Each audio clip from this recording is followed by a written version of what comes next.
I'm Natasha Chilingarian. I'm Michael Ogden. This is Shared Accounts with CU Times. One of my favorite things about doing the show for the past 2+ years is we get to play games. And today is one of those times. We are revisiting a game we haven't done in several months, and we had a really good time the first time we did it. It's time to play Name That Hum. Here's how we play. So Natasha, producer Zach, and I, we have each picked 2 or 3 songs each. We don't know what we picked from our music library on our phones. Each of us gets a turn where we hum the song and the other two try to guess the song. I think I made it really easy last time. I haven't made it necessarily harder, but feel free to play along at home. See if you can guess. Yeah. Who wants to hum first? I can go. Okay, go ahead, Zach. Yeah. Zach? I put mine in easy to hard order, so this is my easy one. Okay. I think. Okay. If you watched 70s children's television. Oh, God, you're doing that. Oh. Okay, great. Okay, let's see. All You're right, up. go for it. Oh.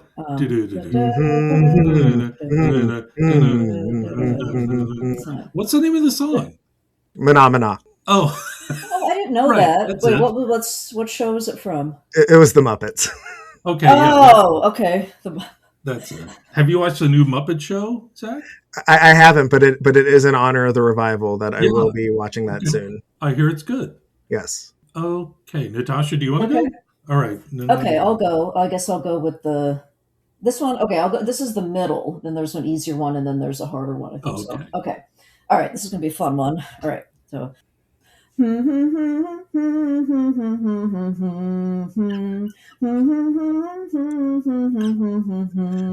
no idea. I got nothing. Wait. Zach, you know it?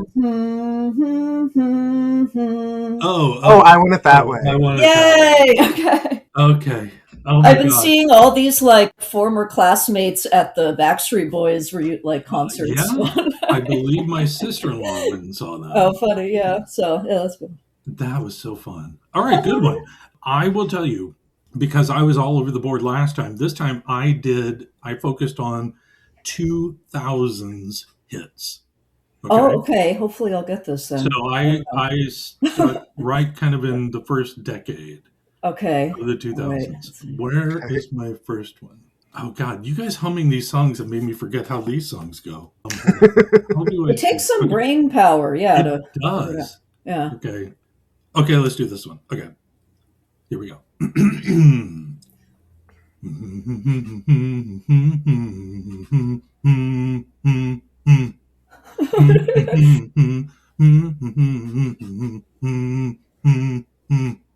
Oh.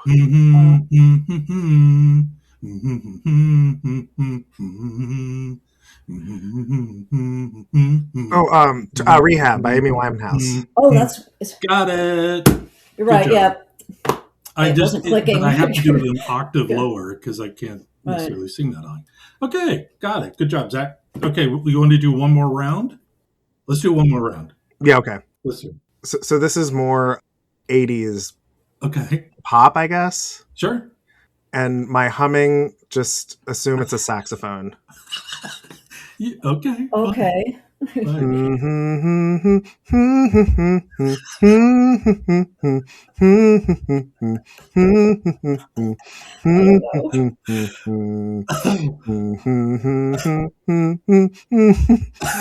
I have to keep going or can I stop?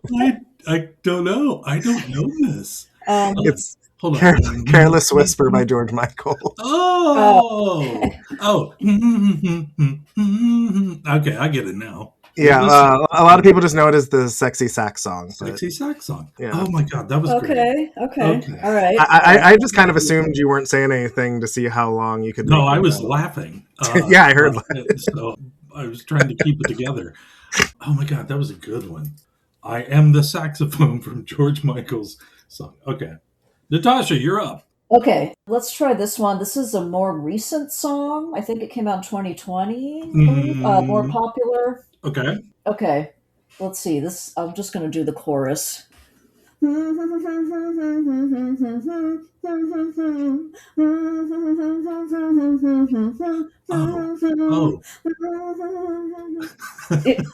Yeah.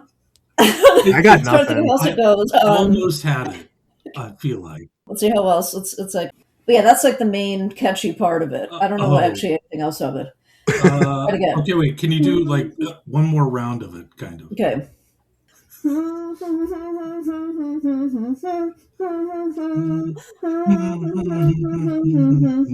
Yeah. Oh, Pink Pony Club. Hey, yeah, you got it. Oh, There it Yeah. is. It was on the tip of my stupid brain. Chapel Roan, Pink Pony Club. Yeah, I actually just Chaperone. discovered that song like just in the past year. That's Yeah, it's a fun one. hilarious. And it's all about LA.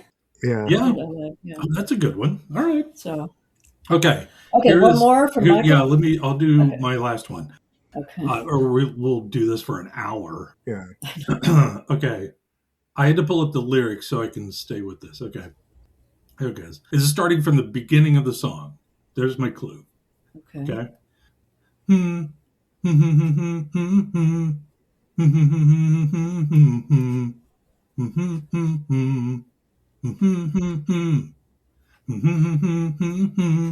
Oh, is this Oh, Jimmy Eat okay. World? Yeah. Oh, okay. See, this was Here's the yeah. chorus.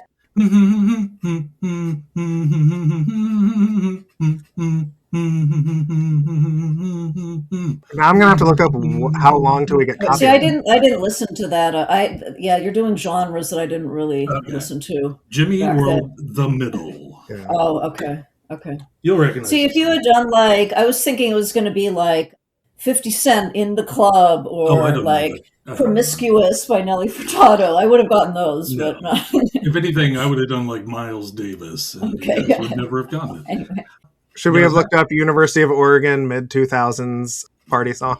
Yeah, well, Portland, I guess. Yeah, I Natasha was out of doing? college, but yeah. Or Oh, but I don't know if they were just what were they playing? Yeah, in the club in downtown Yeah. Portland in 2004. That's right. Whatever. I hope you guys enjoyed that round or that game. I Yeah. love that one. Okay, we'll do that one again. But honestly, we're going to make this show like a legit hour-long show if we keep doing this. But Yeah, we will that's revisit that game. You guys were awesome. That was great. Everybody, welcome to Shared Accounts with CU Times.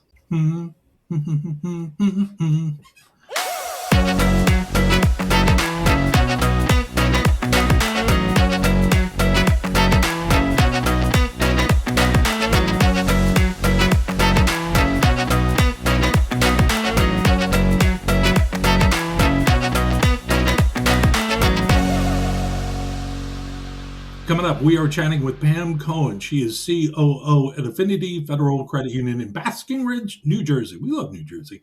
About 40 miles west of New York City. Heard of it? Anyway, if you've been feeling stressed out about work, this episode is for you. We had a therapy session with her that I thought was really wonderful. Not really therapy, but she is going to be talking about all sorts of things about reducing work stress and improving work-life balance. She has a lot of boundary ideas that are so smart and so good. Absolutely love it. And she loves the credit union industry too. It was awesome. Anyway, before we get to that, first up, we do have to take our break for the week. Check in with Natasha. Hey. Hey, Em. How's it going? Doing fine. How about you? Good. Doing okay. Yeah. I loved that game. I know. Thanks for. I could not get. I don't know. It like wasn't clicking in my brain today for some reason. But I guess they were songs that I didn't like. Unless it's a song you listen to like many times, I feel like it needs to get like it has to be a song that's like kind of melded in your brain, and then you're like, oh yeah. But yeah, otherwise it can be kind of a tough game. But yeah, I want to ask really quick, and we kind of talked about it in between recordings there. But Zach, can you name what was your third song going to be? Oh, I was going to do Cheap Trick, I Want You to Want Me. Oh, yeah, great one. That would have been really good. Natasha, what was yours? Mine was going to be a pretty easy one, I think. Take On Me from Aha. Aha. That's a wonderful song. Great video. Mine was going to be 1,000 Miles by Vanessa Carlton. But we went way long with the first two. So I was like, oh my God, we'll be on forever. So that was fun. We will absolutely do that again. And in fact, we should take requests from audience listeners, what games we should play. or even, give us some song recommendations. Yeah, I like that idea. Yeah. Like, what other game shows can we kind Yeah. of do a tribute to through our version of the game? Right. The Yeah. Gong Show. I don't know how we do that one, but yeah, a bunch of them. But I want to ask, Natasha, what have you been watching this past week? Yeah, I'll just bring up. So I just finished a 3-part docuseries that came on Netflix that I'd heard about, and I was like, oh, gotta watch that. Okay. Because it was, speaking of the early 2000s, with our music stuff earlier in the show, Yeah. this was a show that was very popular throughout the 2000s. America's Next Top Model, with Tyra Banks as the host. I watched that. I wouldn't say I watched the whole thing because I think it went on for like close to 15 years. I don't know. It changed. Oh my God, it went through a lot of iterations, but there was like a period. Huh. I want to say it was like 2005 to 7-ish, late, mid to late 2000. I was always watching it. It was such a good show. Yeah. Now, did you? I'm just curious, Michael. I mean, did you ever watch the show or know about it? No, I was know about it. I was aware of it. Okay. But I did not watch it. No. Okay. Well, because obviously, like a lot of things, it didn't age too well. I bet not. A lot of things were really, really questionable, and they dove into that in the documentary, and it was just awful. It was just, crap. I mean, basically, like, this girl was essentially like assaulted, and they just recorded the whole thing and like made it her fault, like on public TV. It was just horrifying. And they showed her being interviewed today. It's like 25 years later, and she's still just like devastated by it. It's just awful. I hate all of this. I know. You're telling me. Yeah, they had the judges. Like, there was the Mr. J and Miss J. So Mr. J was Jay Manuel. He was like the makeup artist, creative director guy. And then Miss J was like the runway coach. Okay.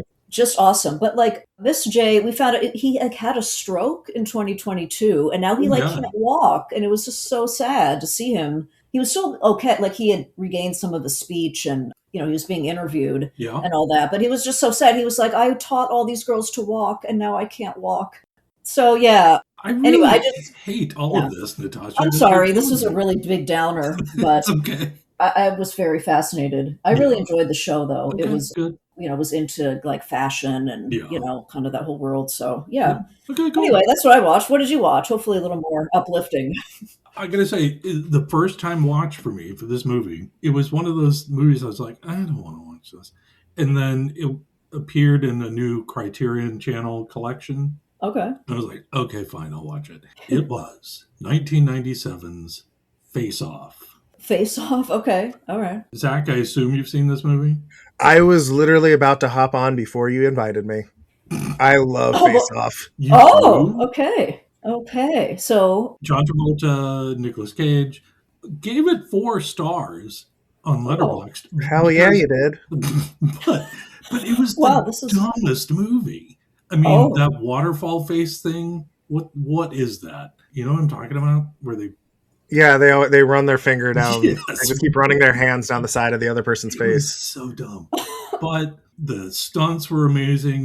There was a lot of cool stuff like that. But my God, what a stupid movie. But had a great time watching it. The best part is they established the characters as themselves. So when the face-off happens, it's John Travolta playing Nicolas Cage and Nicolas Cage playing John Travolta. It is an acting tour de force. But I will say this, my observation, John Travolta absolutely nailed it. Nicolas Cage did not, playing John Travolta. John Travolta played Nick Cage well, but not the other way around, I don't think. But here's my review, Zach, and you may agree with this. Natasha, have you seen this movie? I have not seen it, but I'm really enjoying this conversation. It's reminding me of like an old like Siskel and Ebert debate over a movie. No, I thought this. 2 white guys yelling about a movie. But this was the review. 4 stars. This was the absolute hardest way to solve every problem, but somehow it all worked out perfectly. That was the movie. Okay. Anyway, had fun. Face off. Well, that was it. Yeah. Well, Zach, glad you got to express your enthusiasm for a movie. We should do more. We should pick movies where one of us like doesn't like the movie, but the other one loves it, and then do like a debate. That might be fun. Maybe. I will tease this for other episodes. Currently on an adventure movie-wise with a very specific series I've never seen before. I will fill you all in future episodes. Okay. Looking That's forward all to I'm going to that. say. Very popular series of movies that I stayed away from, and now I am like, okay, I'm in it right now. Okay. So, All right. Well, let's move. So, for the sake of not working too much today, sure, like Pam would approve of, who's all let's. about the balance in life and not working too much or too much Mhm. to a point where you burn yourself out. Yeah. Let's move on to our interview. Pam talks about how she said she really transitioned from being the girl who was working through her PTO, putting it all in, being everything, to now someone who really is embracing balance and well-being and really is setting that tone for her employees, which is Yeah, awesome. So we get to hear all about that. She talks about how the time of COVID, we go back there. Yeah, we go it's back. it's a world ago, but how that kind of brought in some gifts in terms of acceptance of more Hmm. work-life balance. So we get Yeah, to talk about that. Yeah, it's just a great conversation. We also so get to nice. hear Pam and Michael are having a little bonding moment over music at the end, which we always love. Can I tell Here you for that. something? A Yeah. little spoiler on that. Okay. Since we finished the interview, Pam and I have been texting back and forth I love about it. Yeah. a band. We'll That talk about it is later in the episode. making new connections. Yes, Yes. New super buddies. I great. love it. So stay tuned. We have all of that coming up next.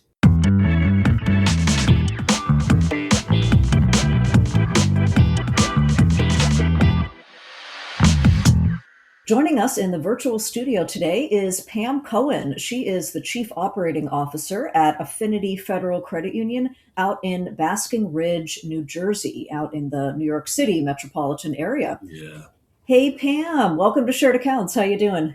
Good. How are you? Thanks for having me. Yeah, I'm doing Great. good. Thank you. Thanks for Pam, joining us. before we get going, Pam, I know you guys have actually had a rough winter. Yeah. We have. We have. It's been, for a California girl, it's been a little rough for me. Okay. Well, thoughts and prayers about that, I guess.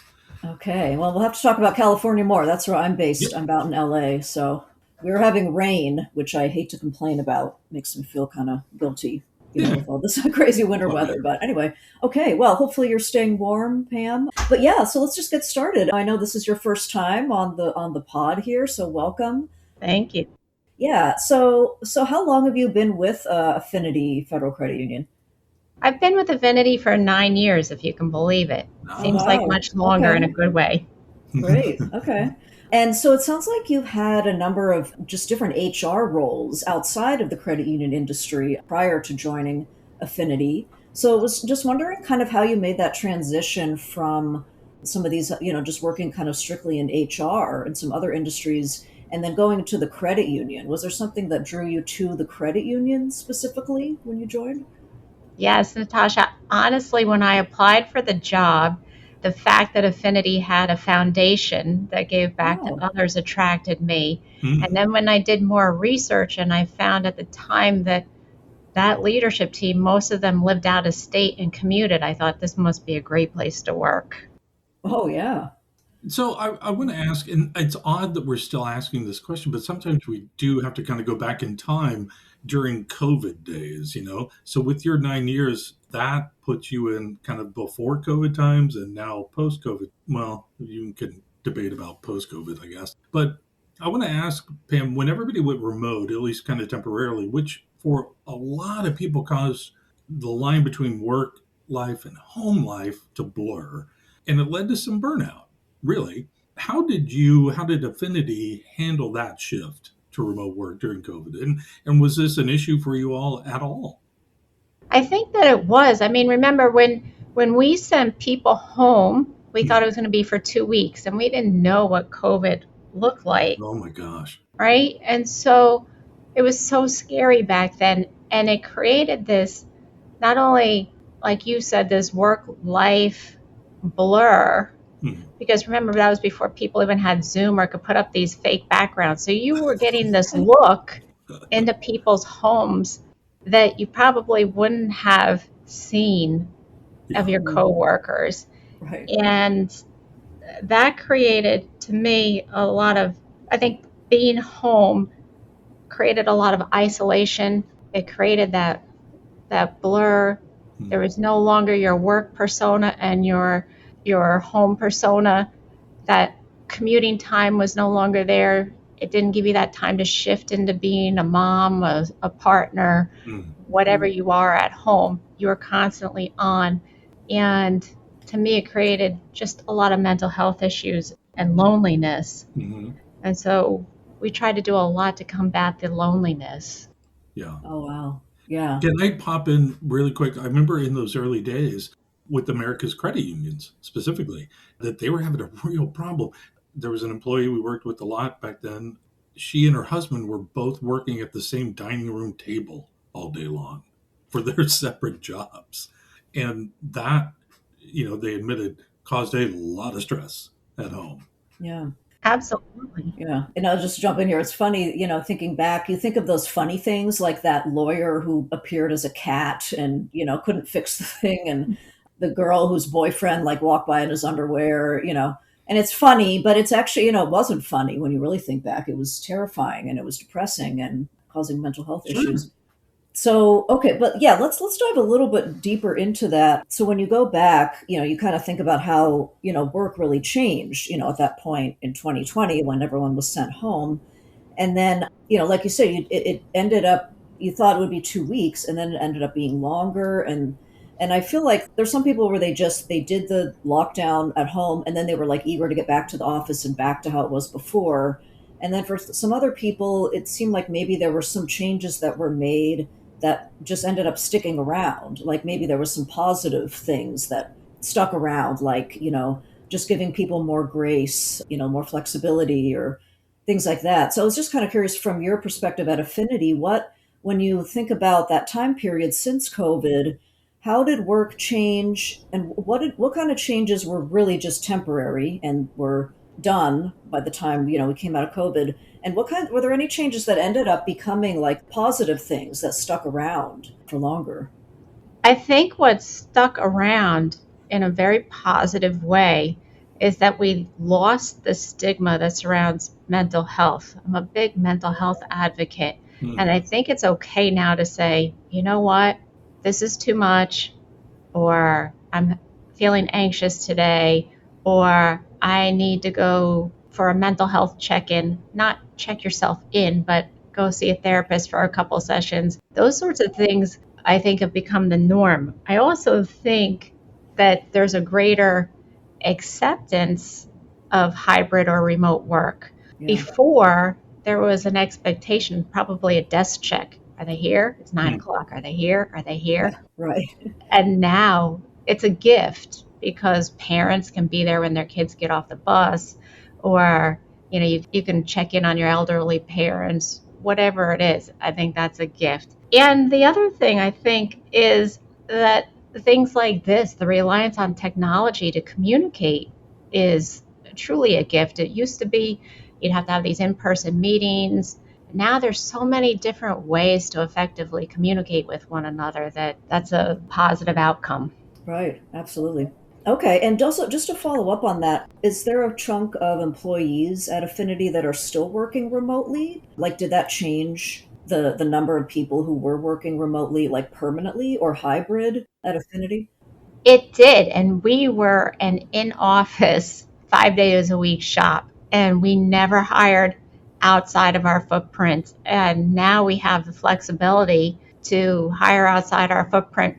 We probably are a 60-40 split where we have 60% being either fully remote or on some sort of hybrid. Nice. We never made the mandate that you have to come back to the office. It's what works best for you personally and professionally. That's great. All right, Pam, I want to ask about some best tips for reducing job-related stress. And it sounds like you all have a real handle on it and are appreciative of boundaries. That's something companies and credit unions don't often have. But what would you say are some of your tips for that reduction of job-related stress, whether you're remote or you're commuting, you're in office?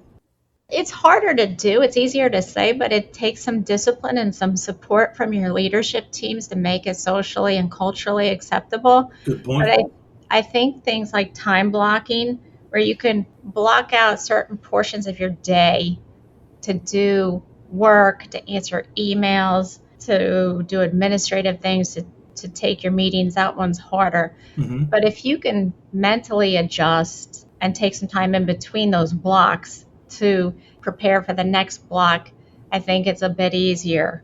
What can you talk about? Like, what does that look like? What do those strategies really look like in real life? In real life, I do it a bit. I block out the first hour of the day Mhm. to get myself to say, okay, this is what I'm going to do for the day. This is my big ticket item I need to get done. Mm-hmm. This is how the rest of my day is going to go. This is what I need to prep for.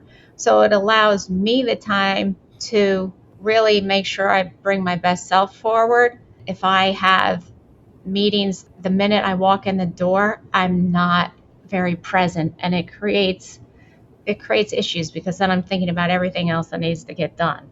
And you get that stress on you that you're like, okay, all right, this is too much. Can I ask, when did you learn that about yourself? That you needed that? It took me a while because I wanted to be everything to everyone and thought that me being the best leader possible would be being available 24/7 to everybody. Ugh.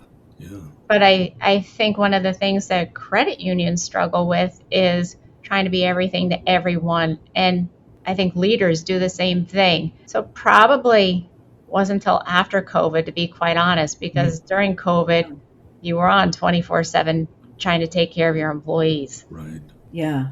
No, and that's a good point you make about the leadership has to kind of set the tone and make it appropriate, because I think if, like, there's been experiences where, if a manager is like texting you at like 7 p.m. or emailing you at that time or on your day off, that can feel like, oh, well, I guess I'm supposed to be on all the time, and if the leader's setting the tone, but if the leader is setting boundaries and helps kind of, everyone else can follow the lead. But yeah, I wanted to kind of expand on that a little bit. Another thing is, and you're an HR expert, so obviously, and benefits is an important part of, the employer's way of helping the employee, get their time off and use benefits to help them in their lives. What does, I guess, using your benefits intentionally look like to you?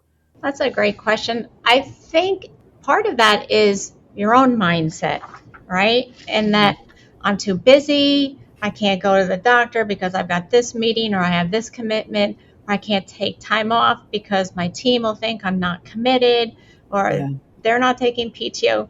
So I think it's checking your own mindset first and then being a little bit planful about it. Take your PTO, plan it in advance and not just when you're feeling burnt out or stressed. Make sure you go to your annual checkups. I look at it this way. Your best employees are the ones that use the rest, whether it's mental or physical, strategically, because that allows them to think more clearly and just helps them show up to work in their best way. Yeah. You can't pour from an empty cup, right? Yes. Yeah. We should really have you, Pam, as kind of our de facto HR consultant. No, Michael, you must take some time off. Well, that is, I would say, Natasha, Michael needs to. I try to use, I think last year was the first year I didn't get to use all of it. And I don't, for whatever reason, but then we were able to carry over the days, which is nice. Right. But yeah, that's something. I'm also just curious. Let's say you're an employee at a credit union and the culture there is that people aren't using all their time off, and maybe there's kind of a consensus that if you take time off, then you're you're dumping work on someone else because they have to cover, or you're not working as hard. How can someone approach doing that and not feel guilty about it when there is kind of a tone being set that time off is sort of like a problem for other people? I think that the leadership, honestly, it comes from the leadership. It's all top down. And so I think that if you're in a psychologically safe culture or environment, you can speak up and say, I feel this, or I need this. And your leadership should be able to say, absolutely. Do what you need to do. If your leadership and your culture doesn't support it, I'm not sure there's a lot that you can do about that other than being firm in taking what time off you need and making sure you're not responding to emails or taking meetings when you're out. Yep. Have you found, Were you able to work on that kind of situation at the credit union, to make sure all the executives, the managers were on the same page in that way? Or is it still kind of like a individual personal issue of how people manage? I'll tell you, I was the queen of working through my PTO. I hear you. And you talked about carryover. I think I lost half of my PTO a few years ago. Yeah. I didn't come to this conclusion years ago. It's taken me a long time to get to this point. So now I'm very intentional, and I think our leadership team is very intentional about respecting the boundaries of our employees when they take time off and being respectful of one another when we take time off. Good. And you know what? I just have to throw this in here before I ask the next question. But I feel like that whole, because my partner actually, his job, they have the unlimited PTO. That's their thing. But I feel like that's a trap because you end up just following what others are doing. So I know there was like one year where like all these people were just taking these long international trips and taking weeks off. So that's what everyone did. And then suddenly it shifted. They had all this work to do that no one took any time off, and it's just stayed that way. And I'm like, you need to, he's like, oh, but I don't know. That's just my opinion about that. I don't think that's a good way to go about it. So Pam, now that you have shifted to a healthier way of working instead of working through your PTO, can you just maybe take us through what your typical workday looks like and what kinds of rules that you follow or things that you implement into your routine to make sure you're maintaining your own well-being?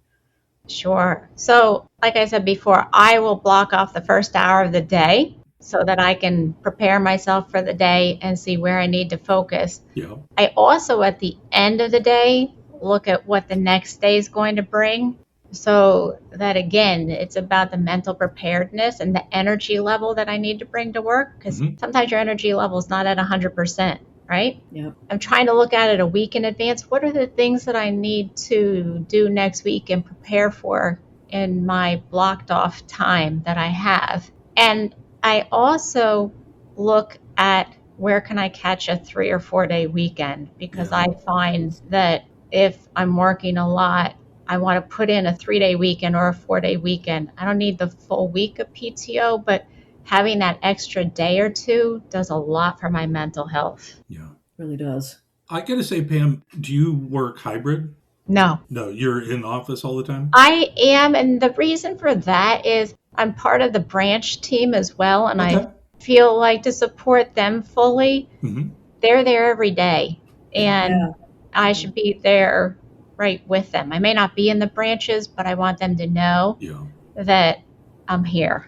Well, because I only kind of asked for that clarification because you're taking that hour physically there at the office, which I think is very important to point out.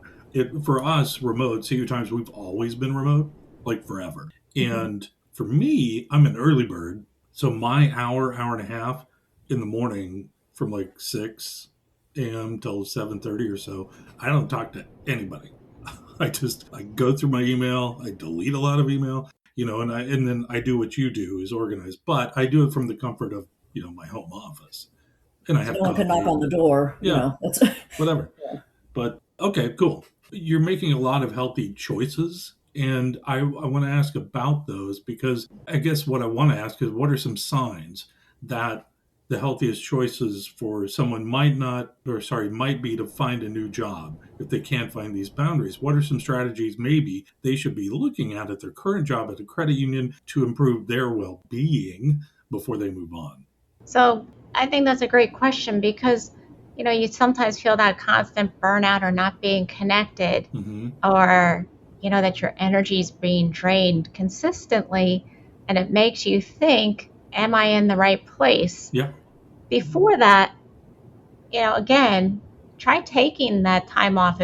If a week seems insurmountable, take 2 days and do no emails, no meetings. You might want to try finding a support network, try finding a buddy at work.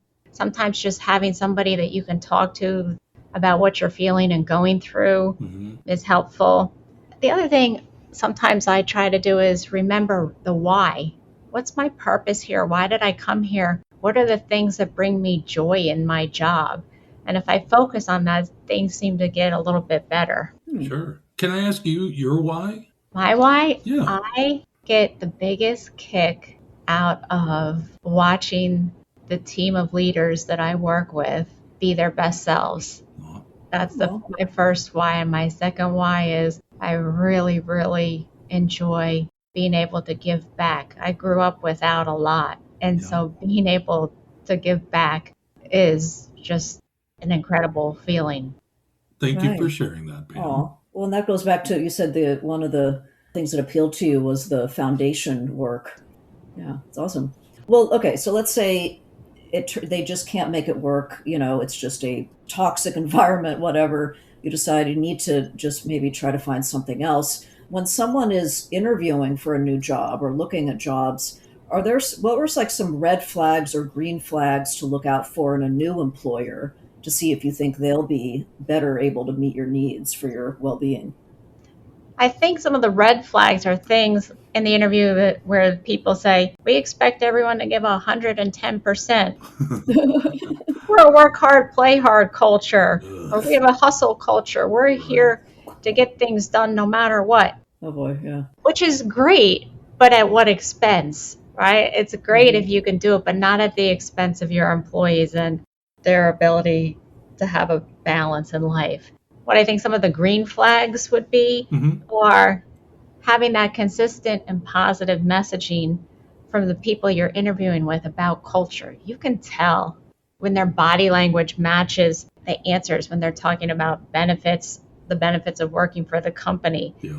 I would honestly, this is one time where I would say, trust your gut. Well, okay. We're talking about some heavy stuff here, I'm realizing, and I do feel like I am in therapy, and I love therapy. I'm a huge pro-therapy person. Kind of last question here, or maybe a couple of questions. If somebody does decide to take a new job due to burnout in their current gig at a credit union, how should they approach the conversation with their manager about why they're leaving? And then I have a follow-up question. I'm a big believer in the fact that the world is pretty small. And you never know who you'll run into and in what role they'll be in your future. That's true, yeah. So I would try to keep it professional at all times. You can talk about the needs you have and how maybe your needs aren't being met. But it's not your job, really, to fix a lousy culture. But if you feel safe doing so, point out a few things that may be pain points as long as it's professional. You're taken much more seriously when you're professional instead of saying, this is horrible, this is horrible, this is bad. So you do kind of think that they should provide feedback, but maybe only if their manager they've learned that they're accepting of that kind of feedback? Yeah, I think if you work in an environment that's a toxic culture, think about what you're trying to accomplish by providing that feedback. Do you think it will change anything? If you're doing it because you need to make yourself feel better, then yes, please go ahead, but just do so in a professional manner. Right. Yeah, I think the credit union world is kind of small, so you're right. You don't want to like totally burn a bridge or be like totally ridiculous or unprofessional. Yeah. Okay. No, I love this conversation. I love this topic. Yeah. I find it really fascinating. And I will say I have ignored some red flags in some, but this is pre-credit union stuff, like years ago. This has nothing to do with me then. Okay, great. No. You were the good one, Michael. Thank you. It was like, yay, a manager who respects boundaries and cares about mental health. Okay. Yeah. Anyway, well, I love this, Pam. I think we need more people like you. Absolutely. And all that. Any final thoughts before we move on to part 2, which is just a fun part about you? Any final thoughts that you want to share about, just the credit union industry and how they can do a better job of maintaining work-life balance for their employees? Honestly, the credit union industry does a really terrific job. I think that, the whole movement was based on empathy for those that didn't have or couldn't have. Yeah. And I think that's carried through. So I think we're a better employer of choice than maybe a lot of for-profit organizations. That's well put. That is true. Yeah, they need to, and then, live up to that, obviously. Okay, well, Pam, let's go ahead and move on to part 2 of our interview. So this is going to be all about you. All about Pam. Ready? Ready. Okay, great. Okay, so first of all, this takes us back to the very beginning of our conversation. What is your hometown? Where did you grow up? My hometown is San Francisco. Oh, wow. Like in the city of San Francisco proper or outside? Both. Okay. We've moved a lot So as a kid. Okay. I lived in Walnut Creek for a little while. Pretty familiar with the area. So, yeah. Best dumplings I've ever had out there. Where, Walnut Creek or No, San in San Francisco? Francisco. Oh, yeah. Oh, yeah. Okay.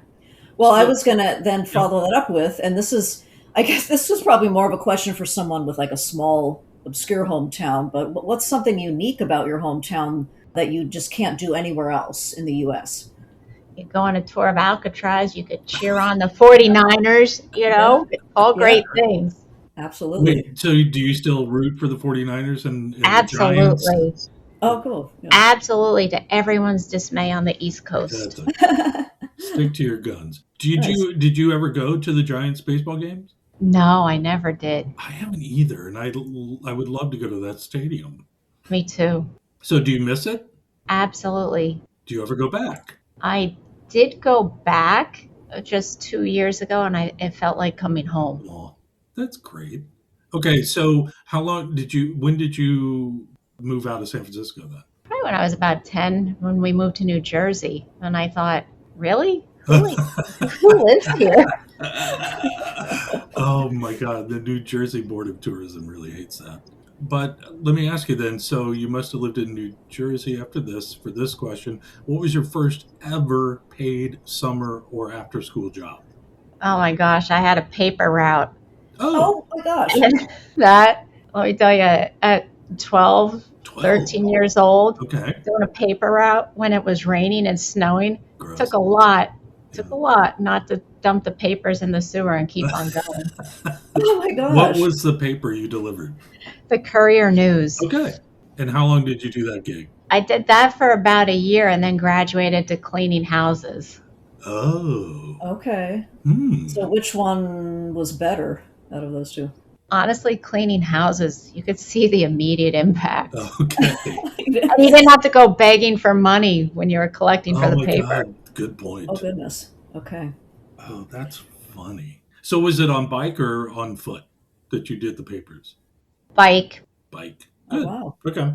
Okay, good for you. Yeah, it's funny. You are the second guest in a row that said that was their first job. You're right. Paper route. Yeah, and I think the third guest total that we've ever had who did a paper route. We keep track of these things, Pam. It's pretty funny. It's a good way to get started. Oh, heck yeah.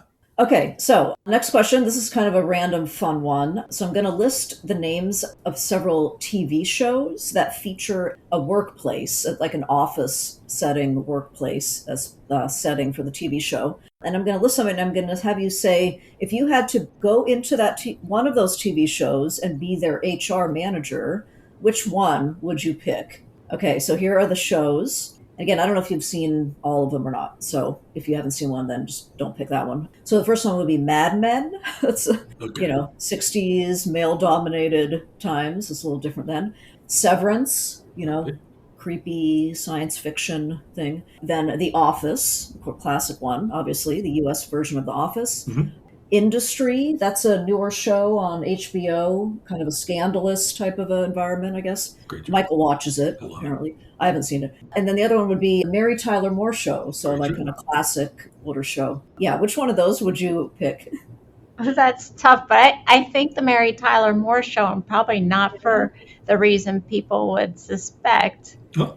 I mean, when you think about the times, right? Women were just getting into the workplace, Yeah. and not that they were just getting into the workplace, but they were in positions where it could be recognized that they were making a difference. And even though there was this back and forth between Mary Tyler Moore and Lou Grant, he still was fairly as supportive as a grumpy old boss could be.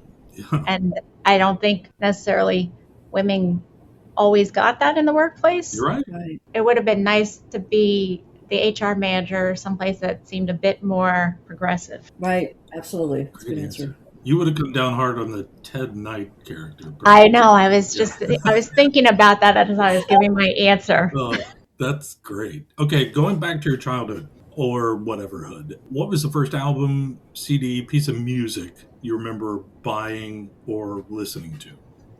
I'll age myself here. That's the point. It was an album, Styx, Paradise Theater, because it had that laser etched holograph on it, and I thought that was so cool. Can I tell you something? My brother just went and saw them in Vegas. Oh my gosh. Where we grew up in rural Arkansas, we were never able to see anybody. But he saw them just recently in Vegas, and he was like, everybody is so old in the audience. But he was like, they're still really fun. Mr. Roboto is a really dumb song, but they did a lot of Paradise from that album, which was a great album. Yeah, I loved it. Oh, so good. I think you are the first Styx. I think so too, yeah. Yeah. Oh, so good. What was your favorite song from that? Do you remember? I don't remember. I have to look some up. I just used to listen to it over and over and over again in my room. Yeah, I'm looking up Styx, Paradise album. I have to look. Still a great album cover. Rockin' the Paradise. Too Much Time on My Hands. Great song. Yes. Best of Times. Great song. Oh, I'm sure Best of Times, because as you know, a teenager going through angst, that was that probably spoke to me quite a bit. Yeah. We the best of time. Yeah. Great album. Okay. Okay, I'll great. shut up about Styx. No. Good answer. Okay, Pam, final question for today. What was the last movie you watched? I will be honest with you, I'm not much of a movie watcher. Okay. I binge watch a lot. And so the last thing that I binge watched was Queer Eye, because I keep thinking that the Fab Five is going to knock on my front door and give me a total makeover and redo my house. Boy. Didn't they just end? They did. Okay. So I had to binge watch that last season last weekend. How was it? Is that on Netflix or? Yes. Okay. Yeah. You know, I am with you, Pam. I'm a show watcher too, not so much movies. Pam, what did you think of the last season? I thought it was too short, to be honest. I was looking for the rest of the episodes, but I just love how they go in and make everything over, and then the people that they're impacting. Yeah. I don't know. They get to be seen for who they are, and they get a fresh start. There's a lot of heart in that show. There always has. Yes. Been. Oh, great answer. That's awesome. Yeah, and anything with style is fun. I was actually watching, just finished last night, the America's Next Top Model documentary. Oh, wow. Yeah. Okay. Yeah, well, we'll talk about it in the intro, Michael. We'll talk about it in the intro, yeah.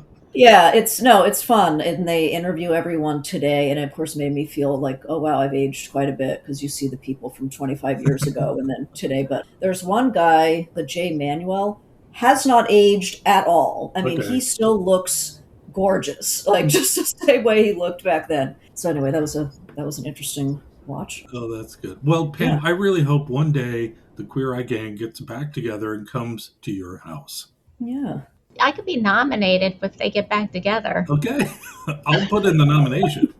Oh, that's wonderful. Awesome. Okay. All right. Well, Pam Cohen, the COO at Affinity Federal Credit Union, thank you so much for coming on the show today. This was a lot of fun. Thank you both. This has been wonderful. Thank you, Pam. All right. And to all of our listeners, thank you for downloading today's show. Please subscribe to Shared Accounts with CU Times and all of the normal podcast places.